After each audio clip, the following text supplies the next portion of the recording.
to say good day to you this day of your time. How are you all? Splendid. Thank you. All right, you may proceed however your imagination so desires. What would you like to discuss with us this day? All right. First of all, we'd like to say hi to the Society Nation and the Galactic family from Earth. All right. Always love. All right. We'd like to just start with the origin of the Emerald Tablets and Hermes Trismegistus. That's pronounced Trismegistus. Trismegistus, thank you. Can you talk about the origins of the creation of the Emerald Tablets?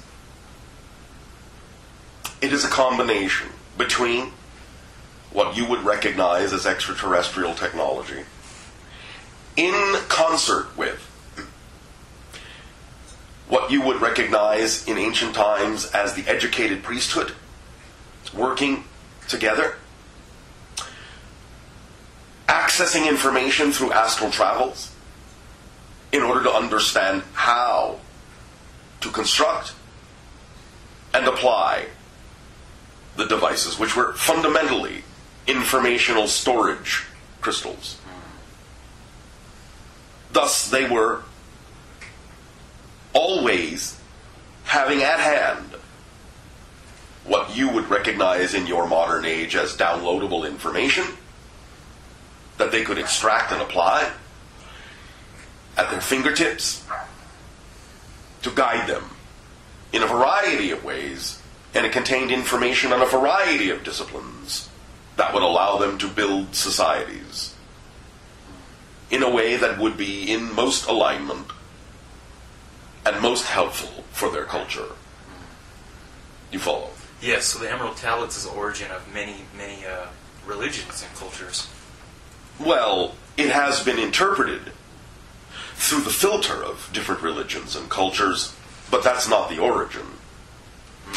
The origin, based on what we have just said, of extraterrestrial nature and priesthood nature, was of such ancient origin that the religions you recognize on your planet today did not exist.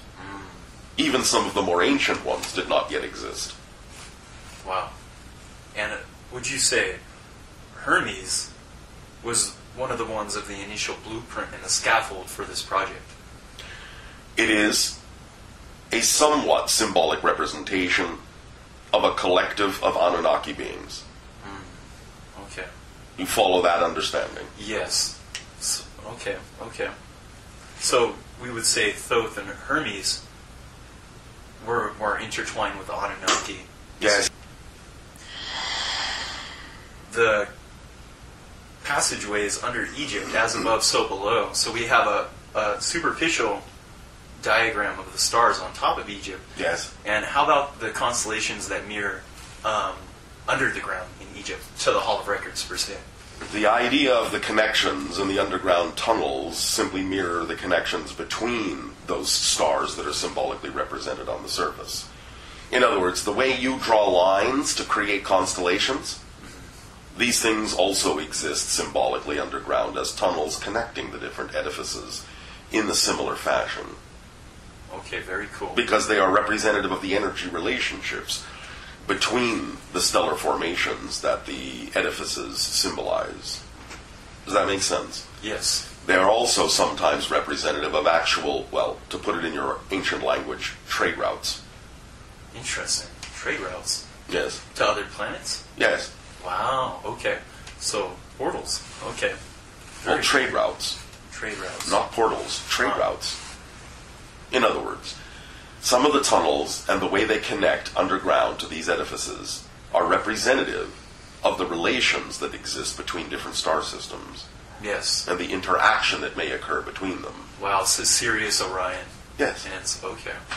And the Hall of Records, is that still connected under the left paw of the Sphinx? The right.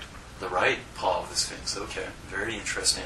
And how close... Look at the idea in many of your museums of those artifacts that are the statue of Anubis resting on top of a box.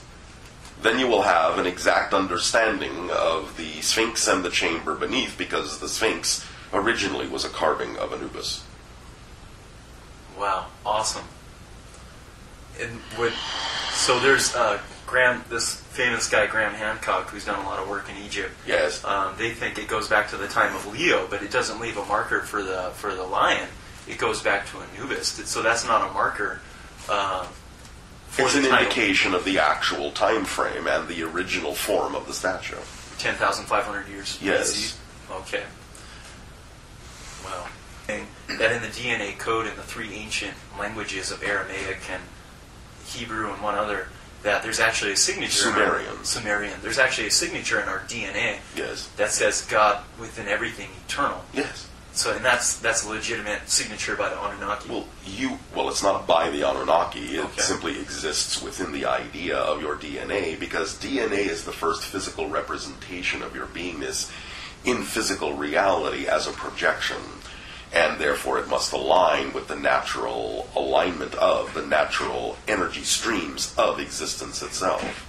Therefore, it's automatically encoded because it's built on that energy template of existence. Ah. You understand? So the extraterrestrials taught the inherent language of physical reality to the first civilizations? No, not all of them. Okay.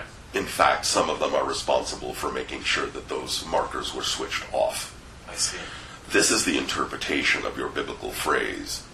If we allow them to become like us, there will be nothing beyond them. Do you understand? Yes. But now, in this day and age, those markers are switching back on for a variety of reasons. I see. Some of which have to do with what you typically call the abduction scenario, because exposure to those beings has an effect of amplifying and magnifying your interaction with interdimensional qualities, and therefore that can be one of the things that switches those genetic markers back on that were switched off so long ago. Wow. So connecting to the Anunnaki sign that you gave us would be very powerful. That can also be a permission slip based on your belief system that may be of the systems. Or any other extra-dimensional, Yes. extraterrestrial being encounter. Many of the permission slip tools that we have shared with many of you over the course of several years, many of them, even though we may not have mentioned it at the time, actually had the secondary side effect of helping to switch those markers on. Oh, all right, understood. What is the oldest structure that we know about on Earth? And the oldest structure we don't know about on Earth? The oldest structure that you generally know about on the Earth is what you refer to as, well, there's more than one that are approximately the same age. Okay. You refer to it as Pumapunku I see. and Gobekli Tepe. Wow. Yes? Yes. The oldest structure you don't know about isn't above the water anymore. Okay. Is that, for Gobekli Tepe, how, they've carbon dated it to 12,000 BC, but so it's much older. Oh, yes. Millions? No. No. 100,000. More in the neighborhood of 50,000, I see. as is Pumapunku. And it was purposely buried. Yes. And I'm not allowed to tell you why. Okay, well, I imagine to be a time capsule of some You sort. can imagine whatever you wish, Okay. but it is not an accident that you have begun to dig it up at this timing.